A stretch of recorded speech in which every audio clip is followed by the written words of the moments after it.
Hello, हाँ, नमस्कार प्यारे साथियों, कैसे हैं आप सब लोग। आशा करती हूँ आप सब लोग ठीक होंगे और अपनी अपनी तैयारी भी अच्छे से कर रहे होंगे। तो आज का जो हमारा टॉपिक है वो है संज्ञा। तो आज हम संज्ञा और संज्ञा के प्रकार के बारे में जानेंगे। तो चलिए शुरू करते हैं आज की हम अपनी क्लास। तो सबसे पहले ये कुछ थोड़ी सी जानकारी ले लेते हैं क्लास शुरू करने से पहले। तो जो शब्द है मतलब कि वर्णों के सार्थक समूह को हम क्या कहते हैं, शब्द कहते हैं। और शब्दों को विकारत्व के आधार पर दो भागों में बांटा गया है। कौन कौन से? तो विकारी शब्द और अविकारी शब्द। अब विकारी और अविकारी क्या है? तो वह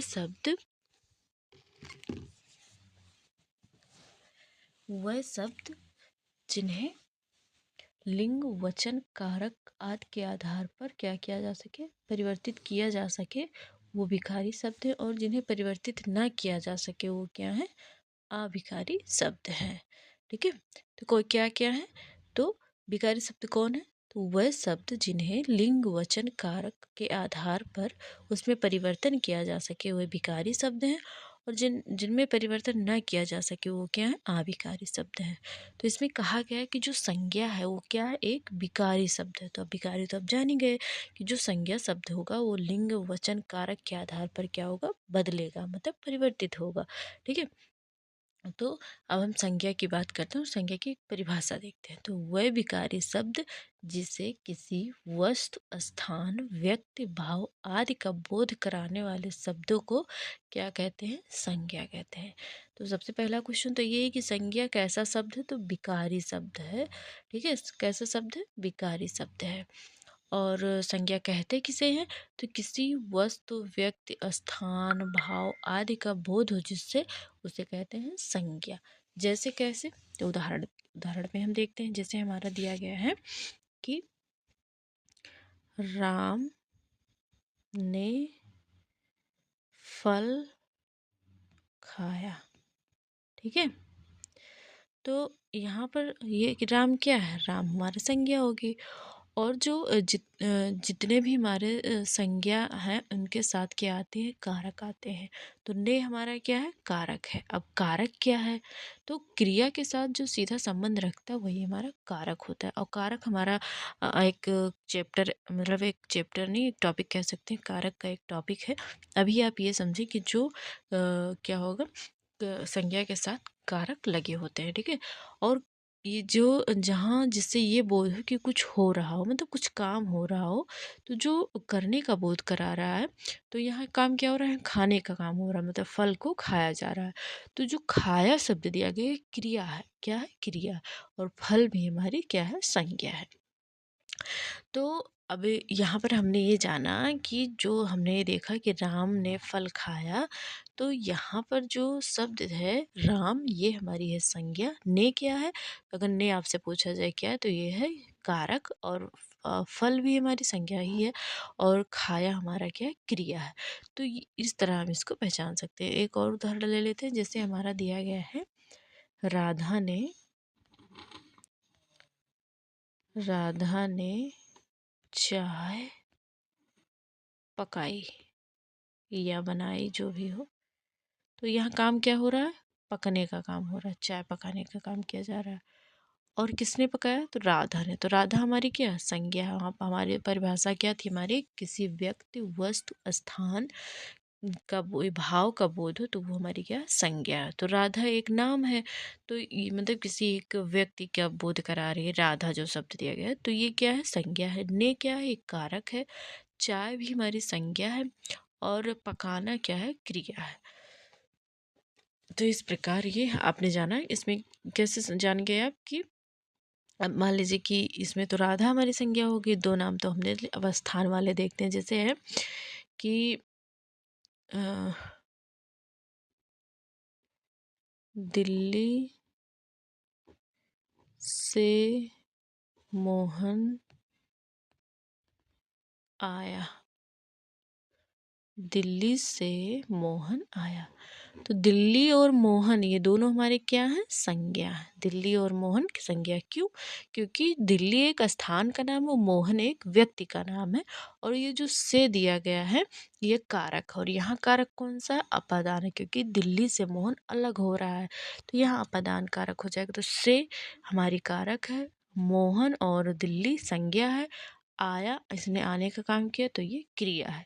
तो आशा करती है आप इसको पहचान सकते हैं। अगर आपसे पूछ लिया जाए कि निम्नलिखित में से कौन सा संज्ञा है या कौन सा कारक है, कौन सी क्रिया है, तो आप पहचान लेंगे कि कौन सा शब्द संज्ञा है, कौन सी क्रिया है, कौन सा कारक है। ये इतनी चीज़ आप यहाँ से समझ गए होंगे। अब हम आगे देखते हैं।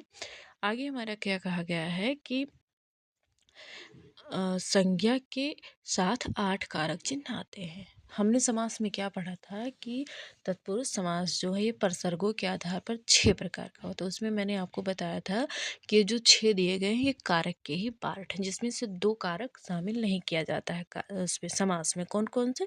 एक कर्ता और एक संबोधन। कर्ता और संबोधन जो है ये समास में शामिल नहीं होता है। तो इसलिए जो यहाँ पर कहा गया है कि समास के साथ 6 कारक आते हैं, ये इसीलिए आते हैं क्योंकि समास में जो कर्ता कारक और संबोधन कारक होता है वो नहीं लिया जाता है। इन्होंने कहा संज्ञा के साथ 8 कारक होते हैं। तो हाँ, जो कारकों की संख्या वो 8 है और आठों के कारक संज्ञा के साथ आते हैं। फिर कहा गया है कि जो सर्वनाम है इसके साथ 7 कारक आते हैं। ठीक है, तो ये चीज़ें भी आप ध्यान रखेंगे कि किसके साथ कितने कितने कारक आते हैं। अब हम बात करते हैं कि क्रिया संज्ञा के प्रकार की। तो अर्थ के आधार पर अगर संज्ञा के भेद देखें तो 5 प्रकार के हैं। कौन कौन से? व्यक्तिवाचक संज्ञा, जातिवाचक संज्ञा, समूहवाचक संज्ञा, पदार्थवाचक संज्ञा और भाववाचक संज्ञा। तो अर्थ के आधार पर संज्ञा के कितने भेद हैं? 5 भेद हैं। कौन कौन से हैं? व्यक्तिवाचक, जातिवाचक, समूहवाचक, पदार्थवाचक और भाववाचक। अब यहाँ पर हम बात करते हैं कि व्यक्तिवाचक क्या है। तो जिससे किसी विशेष व्यक्ति का बोध हो वो होती है हमारी व्यक्तिवाचक संज्ञा। जैसे दिया गया है कि मान लीजिए उदाहरण के तौर पर अगर हम देखें, ध्यान से सुनिएगा क्योंकि लिखने में उंगली से लिखती हूँ ना, फिंगर से अपने, तो थोड़ा बड़ा लिख जाता है, लिखने में भी बहुत अच्छा नहीं लिख जाता। तो मैं बोल रही हूँ, आप ध्यान से इसको सुनिएगा। तो अगर हम व्यक्तिवाचक संज्ञा की बात करें तो जहाँ पर किसी व्यक्ति विशेष का नाम दिया गया हो, ऐसा मान लीजिए कि अगर किसी का नाम दिया गया है, चाहे वो कोई व्यक्ति हो, कोई जानवर हो या कोई नदी हो गया, झरना हो गया, तालाब, मतलब अगर किसी का नाम दिया गया है तो वो व्यक्तिवाचक के अंतर्गत आएगा। जैसे दिया गया है कि सोहन सोहन एक अच्छा लड़का है, और पूछ लिया गया आपसे यहाँ पर कौन सी संज्ञा है। तो जो सोहन है ये क्या बता रही है? सोहन क्या है? सोहन एक विशेष व्यक्ति का नाम है सोहन, तो हमारा व्यक्तिवाचक में आ जाएगा। अब लड़का भी दिया गया तो लड़के वो क्या है, वो जाति बता रही है। उसमें जो लड़का शब्द दिया गया है वो जाति को इंगित कर रहा है। तो इसे लड़का के अंतर्गत आप देख सकते हैं। लड़कों की एक जाति होती है, जैसे एक लड़कियों की जाति होती है, जैसे लड़कों की जाति, पशु जानवर ये सब क्या है, जाति है। अगर इन सब में से किसी का नाम दे दिया गया तो वो हमारा व्यक्तिवाचक में आ जाएगा। जैसे कहा गया है कि वह लड़की बहुत सुंदर है, वह लड़की क्या है, बहुत सुंदर है। तो जो लड़की है वो एक जाति है, ना कि जैसे कि मैंने कहा कि मान लीजिए ऐसा कि जैसे कोई व्यक्ति, मान लीजिए कोई लड़की जो है वो जा रही थी, ठीक है, 2-3 लड़कियां थी जा रही थी साथ में। अब लड़कियां मैं कह रही हूँ तो पता नहीं कौन सी है। अब ये तो आपको पता चल गया कि हाँ कोई फीमेल है और वो जा रही थी। फीमेल में सारी फीमेल आ जाएंगी, मतलब लड़की में सारी लड़कियां आ जाएंगी। वहाँ पर किसी एक व्यक्ति की बात नहीं की जा रही होती है, किसी एक विशेष लड़की की बात नहीं की जा रही होती। अगर वहीं पर नाम ले लिया गया कि सुशीला जा रही है, तो एक लड़की, एक विशेष लड़की की बात की जा रही है कि हाँ वो सुशीला, ये जो लड़की है इसका नाम है सुशीला। तो वहाँ पर वो एक विशेष व्यक्ति की बात की जा रही है ना। अगर नाम, वही चीज़ मैं आपको बता रही हूँ कि अगर किसी का नाम ले लिया जा रहा है, जैसे कि आपका नाम है, मान लीजिए आपका नाम विजय है, तो आप एक व्यक्ति हैं, आप विशेष व्यक्ति हैं। अगर आपके साथ कई सारे लड़के खड़े हुए हैं और आप भी हैं, तो ऐसा कहा गया कि ये लड़के देखिए ऐसा कहा गया कि ये लड़के बहुत शरारती हैं। तो लड़के में सारे लड़के आ गए, लेकिन ऐसा कहा जाता है कि विजय बहुत शरारती लड़का है। तो आप सभी अलग हो जाते और विजय अकेला शरारती बन जाता। तो वहाँ पर जो विजय है वो व्यक्तिवाचक है, लेकिन अगर लड़के जो शब्द यूज किया गया वो हमारा क्या है, जातिवाचक है। तो व्यक्तिवाचक और जातिवाचक आशा करती हूँ आपको समझ में आ गया होगा। सारी चीज़ें हम अभी देखेंगे, आप परेशान मत होइएगा कि हाँ यहीं पर समझाए दे रही बिना लिखे तो ऐसा ही रहेगा, नहीं। सारी चीज़ें हम देखेंगे, लेकिन मैं आपको समझा रही हूँ कि आप कंफ्यूज ना हो कि किसे हम व्यक्तिवाचक में रखेंगे और किसे जातिवाचक में रखेंगे। तो ये दो चीज़ आपको समझ में आ गई होगी, ठीक है। अब हम समूहवाचक की बात करते हैं, तो जहाँ पर कई सारे लोगों के या किसी समूह की बात की जा रही हो, जैसे झुंड। तो झुंड में बहुत सारे लोग हो गए, मतलब ऐसा मान लीजिए कि दो या दो से अधिक व्यक्ति, वस्तु या कोई सामान या कोई आ, ऐसा मान लीजिए कोई सामान हो, कोई वस्तु हो, कोई कुछ भी ऐसा हो जो मतलब कई सारे चीज़ें एक साथ हों, वो समूह को दर्शाएंगी। जैसे कि कोई सभा है, तो सभा में बहुत सारे व्यक्ति होते हैं, तो क्या कर रहे हैं, वो समूह को दर्शा रहे हैं। तो समूहवाचक हो गया। जैसे हमारी आर्मी है, तो आर्मी में किसी एक की बात नहीं की जा रही है, ठीक है, वो एक समूह की बात की जा रही है। तो वहाँ भी क्या हो जाएगा, क्योंकि आर्मी में केवल एक होता नहीं, कोई एक ही व्यक्ति नहीं होगा ना, बहुत सारे लोग होते हैं आर्मी में। मतलब जब हम आर्मी की बात करते हैं, आर्मी एक शब्द, तो यहाँ पर किसी आप जैसे कि आप जब आर्मी कहेंगे, तो किसी ऐसा तो आपके दिमाग में इमेज जो हम जब हम कुछ भी हम ऐसा मान लीजिए, जब सुनिए मेरी बात, जब हम लोग क्या करते हैं, कोई चीज़ अपने मुंह से बोलते हैं, ठीक है, मैंने जैसे कहा आर्मी। तो आर्मी जो शब्द हमने बोला, वो जब हम कुछ शब्द बोलते हैं तो हमारा जो दिमाग है एक इमेज हमें दिखाता है। तो जब हमने आर्मी बोला तो केवल एक कोई आर्मी में मतलब एक कोई एक सोल्जर नहीं हमारे दिमाग में इमेज उसकी नहीं बनी, एक एक झुंड की बात वहाँ पर आ गई, मतलब कि बहुत सारे लोग एक साथ हमको दिखाई दे कि हाँ ये हमारी आर्मी है। तो आर्मी भी एक समूहवाचक संज्ञा के अंतर्गत आएगा। जैसे झुंड है, तो पशुओं का झुंड हो गया, या गिरोह, डाकू गिरोह में भी बहुत सारे लोग होते हैं। जो डाकुओं का समूह, मतलब डाकू जो रहते हैं एक साथ, उनको गिरोह कहा जाता है। तो वो भी क्या है, एक हमारा समूहवाचक के अंतर्गत आएगा। मतलब जहाँ पर दो से ज़्यादा लोग हों, या ज़्यादा व्यक्ति हों, ज़्यादा पशु एक साथ हों, तो वो सब क्या होंगे, समूहवाचक के अंतर्गत आएंगे। अब समूहवाचक के अंतर्गत हमारे क्या क्या हो सकते हैं, जैसे सभा, कक्षा। अब कक्षा कोई है, मतलब कोई एक कक्षा है, मान लीजिए फर्स्ट क्लास है, तो उसमें जब हमने कक्षा कहा तो कोई एक बच्चा तो होगा नहीं, उसमें बहुत सारे बच्चे होंगे एक साथ। तो वो भी हमारा किस में आ जाएगा, समूहवाचक में आ जाएगा। अब हम बात करते हैं पदार्थवाचक की। तो पदार्थ की जो तीनों अवस्थाएं हैं, ठोस, द्रव, गैस, ये तीनों अवस्थाओं में जितने भी वस्तु पाए जाएंगे सभी हमारे पदार्थवाचक में आ जाएंगे। जैसे हमारी सोना, चांदी, घी, तेल और लकड़ी। तो ये सब क्या है, हमारे पदार्थवाचक में आ जाएंगे। अब भाववाचक की हम बात करें, तो भाववाचक के अंतर्गत वह आएंगे जो क्या हो, हमें महसूस हो, केवल दिखाई ना दे। जैसे मैंने आपको बताया था कि मैंने आपको एग्जांपल दिया था व्यक्तिवाचक में कि राधा, मतलब या कोई भी नाम लिया हो, मुझे भी याद नहीं, राधा मान लीजिए। ऐसा मैंने कहा कि राधा बहुत अच्छी लड़की है जो अभी गई है। तो जब आपने उसको देखा तो आपके अंदर एक भाव जागा, ठीक है, कुछ हुआ ना, तभी तो आपने कहा, उससे देखकर अब कुछ लगा होगा आपको, तभी तो आपने कहा कि राधा बहुत अच्छी है। तो आपके अंदर जो जगा, जो कुछ भी आपके अंदर भाव जगा या कुछ ऐसा अच्छा फील हुआ, तो वही क्या है, आपके भाव है, ठीक है। ठीक। अब ये नहीं कि कोई लड़का कह रहा है, भाई अब यहाँ पर आप गलत ले लें कि हाँ आप ऐसा क्यों कह रही, नहीं, कोई लड़की भी बोल सकती है, क्योंकि हम लोग भी तो बोलते हैं हाँ वो सामने वाली लड़की बहुत अच्छी लग रही है, कोई भी बोल सकता है। तो उसको देखकर कुछ मन में हुआ कि हाँ ये तो यार बहुत अच्छी है। हाँ, तो वही क्या है, भाव है। अगर आपने किसी को देखा, मान लीजिए कोई ऐसा व्यक्ति है जो बहुत दिनों से नहाया नहीं हो, ठीक है, और उसके बाल में जुए हों और पूरा शरीर एकदम गंदा, तो आपके मन में जो घिन मतलब आएगा उसकी तरफ, ऐसा लगेगा, मुंह बनाएंगे आप, ये कितना गंदा है। तो वो भी आपका भाव ही है, भाववाचक के अंतर्गत आएगा। अगर आप क्या कर रहे हैं, आप कोई खेल खेल रहे हैं, ठीक है, या आपके परिवार का कोई सदस्य है, मान लीजिए मैच खेल रहा है, ठीक, और वो अपनी टीम में क्या हुआ, जीत गया। तो उस टाइम जो मतलब उस टाइम में आप एक अचानक से जो आपके अंदर खुशी होती है ना कि ओह मेरा बच्चा जीत गया, या आपको ऐसा फील हो, मतलब बहुत ज़्यादा खुश हो जाएंगे आप तुरंत। तो अचानक से जो भाव आपके अंदर आया वो भी क्या है, भाव ही है एक तरह का। आप उसे छू नहीं सकते कि हाँ ये इतना बड़ा भाव है मेरे अंदर, मतलब इतना इतना ज़्यादा मैं खुश हो गई, देखो 2 किलो का है।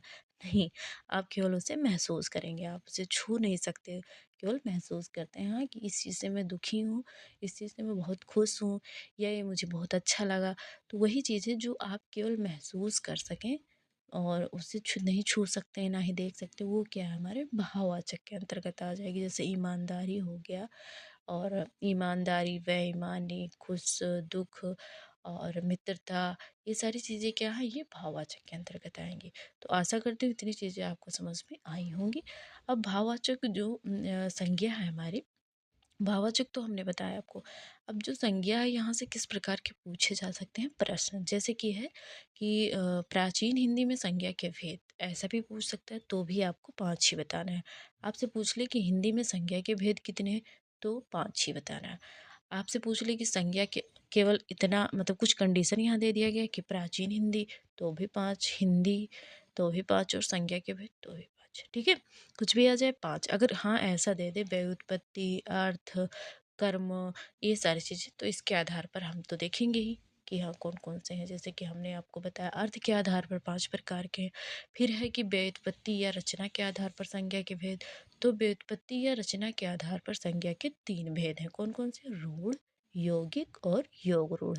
रूढ़ मीन्स होता है कि जो एक अकेला हो, जिसे आप तोड़ ना सकें। जैसे घर है, तो घर हमारा रूढ़ शब्द है, क्योंकि जब घर जो शब्द है अगर आप इसे तोड़ेंगे तो ना ये इधर का रह जाएगा ना उधर का, बिखर जाएगा, कुछ नहीं अर्थ निकलेगा। अगर तोड़ने पर दोनों जो भी दो चीज़ अगर हम अलग कर रहे हैं उसका अर्थ निकल रहा हो, तब तो वो हमारा सार्थक होगा। लेकिन ये जो रूढ़ शब्द है इसे आप अलग नहीं कर सकते, इसे तोड़ नहीं सकते हैं आप, ऐसा ये होता है। ठीक है, तो फिर आता है योग रूढ़। योग रूढ़ में क्या होता है कि दो शब्दों को मिलाकर एक नया शब्द मिलता है। जैसे रसोई घर, तो जो रसोई और घर को जब आप अलग करेंगे तो रसोई का भी एक अलग अर्थ है और घर का भी तो है ही एक अर्थ। तो रसोई घर मतलब जब दो शब्दों के योग से नया शब्द बन रहा हो और उसका भी जो दोनों शब्द हैं वो सार्थक शब्द निकल रहा हो, अलग करने पर भी और जोड़ने पर भी, तो वो हमारा योग रूढ़ के अंतर्गत आएगा। यौगिक क्या है, यौगिक जो है वो योग रूढ़ और रूढ़ को मिलाकर बन रहा हो। तो यौगिक, यौगिक में तो आप सभी ने साइंस में पढ़ा होगा कि यौगिक क्या है, दो उसका मिश्रण है। तो यहाँ पर दो भाषाओं का मिश्रण हम कह सकते हैं यहाँ पर। अब हम बात जो देखे थे कि अर्थ के आधार पर हमारे जो संज्ञा थी उसके बारे में हम जान लेते हैं। तो अर्थ के आधार पर हमने देखा था कि जो संज्ञा है इसके 5 भेद हैं। कौन कौन सी हैं, व्यक्तिवाचक, जातिवाचक, समूहवाचक, पदार्थवाचक और भाववाचक। तो सबसे पहले हम बात करते हैं व्यक्तिवाचक संज्ञा की।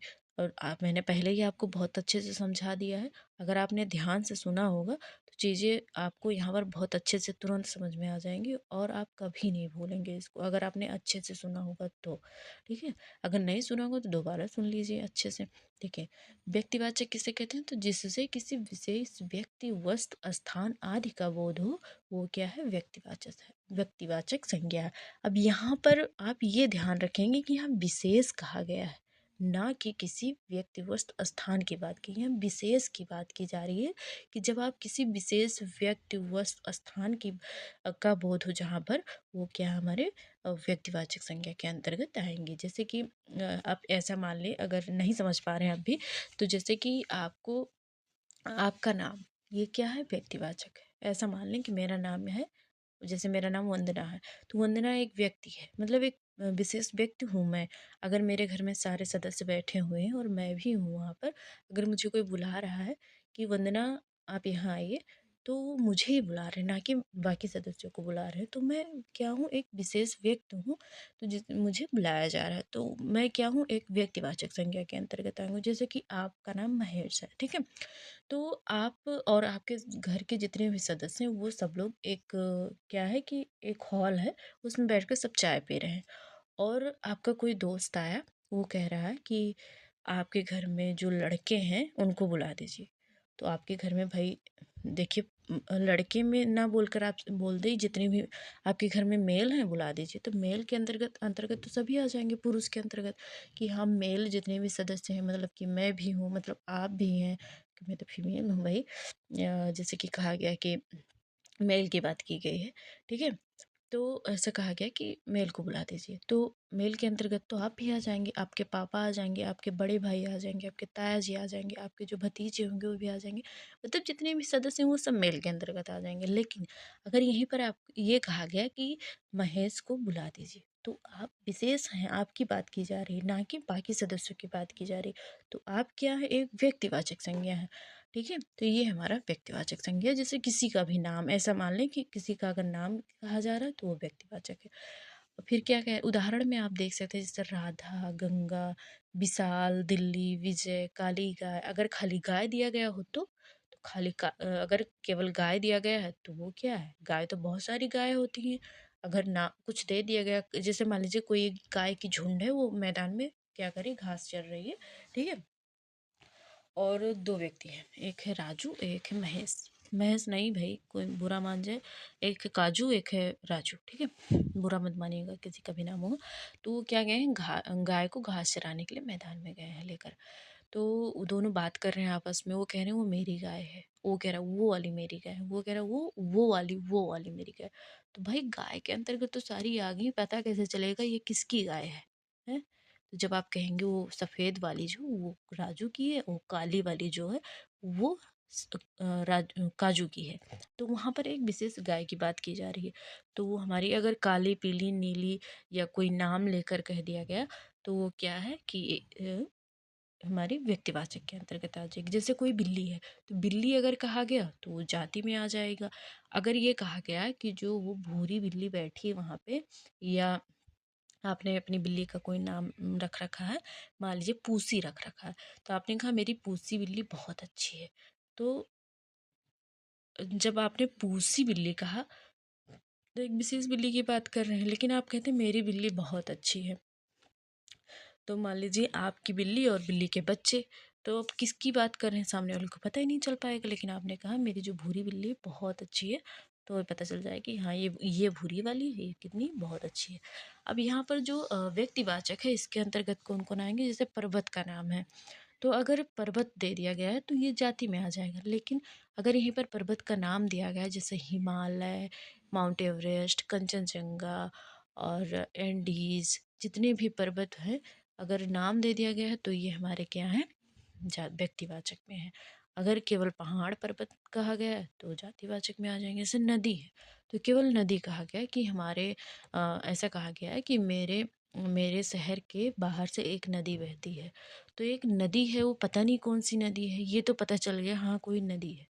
लेकिन अगर वहाँ विशेष नदी की बात नहीं की जा रही, केवल यही कह दिया गया कि मेरे गांव के, मेरे शहर से के किनारे, मतलब शहर के बाहर से एक नदी बह रही है, तो वो आपकी जो केवल नदी कहा गया वो जाति है, नदी की एक जाति बताई गई है। लेकिन अगर ये कहा गया कि मेरे शहर के बाहर कावेरी नदी बहती है, तो वो क्या है, एक विशेष नदी की बात की जा रही है।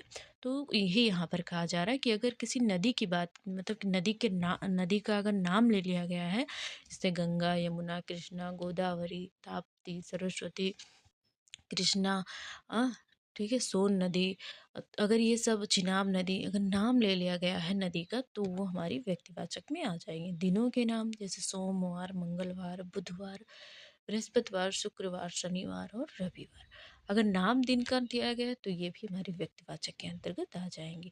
तो ये रही हमारी व्यक्तिवाचक संज्ञा, और आशा करती हूँ आपको समझ में आ गया होगा। अब हम बात करते हैं जातिवाचक संज्ञा की। तो जातिवाचक और व्यक्तिवाचक तो मैंने साथ ही में आपको बताया, तो आशा करती हूँ समझ में आ ही गया होगा। अब थोड़ा सा हम इसमें देख लेते हैं। जैसे कहा गया है कि एक ही प्रकार की वस्तु, स्थान, व्यक्ति का बोध हो तो वो व्यक्तिवाचक संज्ञा कहलाएगा। यहाँ पर किसी एक प्रकार की, जैसे बिल्ली कहा गया, तो बिल्ली की एक जाति है। अगर बिल्ली का नाम कोई कहा गया, काली बिल्ली, भूरी बिल्ली, सफ़ेद बिल्ली, तो वो व्यक्ति है, क्योंकि एक विशेष बिल्ली की बात की जा रही है। तो वो जैसे सफ़ेद बिल्ली कहा गया, तो वो एक विशेष बिल्ली की बात की जा रही है, तो हमारा व्यक्तिवाचक में आ जाएगा। अब यहाँ पर जैसे कहा गया है लड़का, लड़की, जानवर, पर्वत, पहाड़, नदी, सगे संबंधी, राजपाल आदि, जैसे कहा गया सगे संबंधी की अगर हम बात कर रहे हैं, जैसे कहा गया मेरे फूफा आए थे, तो फूफा की एक जाति है, आप ही के फूफा नहीं है विशेष, मतलब स्पेशल आपके फूफा नहीं है, बहुत सभी जितने भी लोग हैं सबके फूफा होते हैं। अगर ये कहा गया मेरे विशाल फूफा आए थे, तो जो फूफा है उनका नाम है विशाल, तो विशेष हो गए, तो व्यक्तिवाचक में आ जाएगा। तो यही यहाँ पर कहा गया है कि अगर केवल जाति की बात की जा रही हो, एक प्रकार की बातें की जा रही हो, तो वहाँ पर जातिवाचक होगा। अब हम बात करते हैं समूहवाचक संज्ञा की। तो जो समूहवाचक संज्ञा है, जिस संज्ञा शब्द से हमें एक समूह, जिससे क्या हो, हमें समूह का बोध हो, समूहवाचक, जैसे कक्षा, आर्मी, झुंड, मेला, समिति, ये सब क्या है हमारे समूहवाचक में आ जाएंगे। और परिवार भी हमारा समूह, क्योंकि परिवार में बहुत सारे सदस्य होते हैं, ना कि एक सदस्य। समुदाय, संघ, पुलिस, ये सब क्या है समूहवाचक के अंतर्गत आएंगे। हाँ बेटा। हम्म। अब हम बात करते हैं पदार्थवाचक या द्रव्यवाचक। जैसे कि मैंने आपको बताया था कि पदार्थ की जो तीनों अवस्थाएं हैं, वो जितने भी हैं सभी किसके अंतर्गत आएंगे, पदार्थवाचक या द्रव्यवाचक के अंतर्गत आएंगे। जैसे ठोस, द्रव, गैस, ये तीनों अवस्थाएं हैं हमारी पदार्थ की।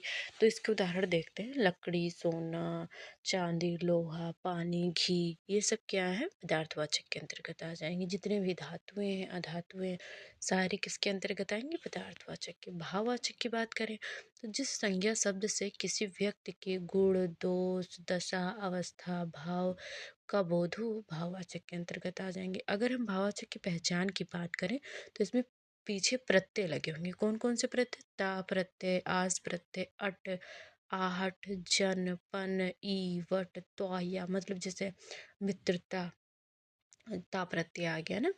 और पन में बचपन। अब प्रत्यय क्या है, तो वह शब्दांश जो किसी शब्द के पीछे लगकर उसके अर्थ को क्या करें, परिवर्तित कर दें, वो हमारे होते हैं प्रत्यय।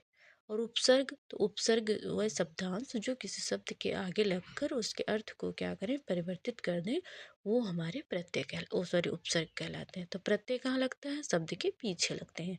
तो यही कहा गया है, अगर इसके पहचान की बात करें, जो भी शब्द दिया गया रहेगा वो भाववाचक में, वो क्या होगा, पीछे हमारा वो लगा होगा, क्या लगा होगा, पीछे प्रत्यय लगे होंगे। कौन कौन से, जैसे ता प्रत्यय, आस प्रत्यय, हट प्रत्यय, आहट प्रत्यय, अट प्रत्यय, जन प्रत्यय, पन, ये सारे हमारे प्रत्यय लगे होंगे। उदाहरण जैसे बचपन, तो बचपन हमारा क्या है, बच्चा से हमारा बन गया बचपन। लड़का, लड़कपन। सुंदर से बन गया सुंदरता। लंबा से हो गया लंबाई। चौड़ा से हो गया चौड़ाई, क्योंकि आई प्रत्यय लग गया। ऊंचा से ऊंचाई, आई प्रत्यय यहाँ भी लग गया। प्यार, प्रेम, अच्छाई, बुराई, भलाई, लड़ाई, प्यास, भूख, ये सब क्या है हमारे, ये सब हमारे भाववाचक। और जितनी भी चीज़ें इसमें दी गई हैं, आप इसे केवल महसूस कर सकते हैं, ना तो छू सकते हैं, और ना ही इसको क्या है, ना ही तो क्या, कुछ नहीं। तो चलिए मिलते हैं अगली क्लास में, और जित जो भी इसमें छूटा हुआ है हम अगली क्लास में अपना कंप्लीट करेंगे। तो आशा करती हूँ चीज़ें आपको अच्छे से समझ में आ गई होंगी। आज के लिए इतना ही, और आप सभी का बहुत बहुत धन्यवाद हमसे जुड़ने के लिए।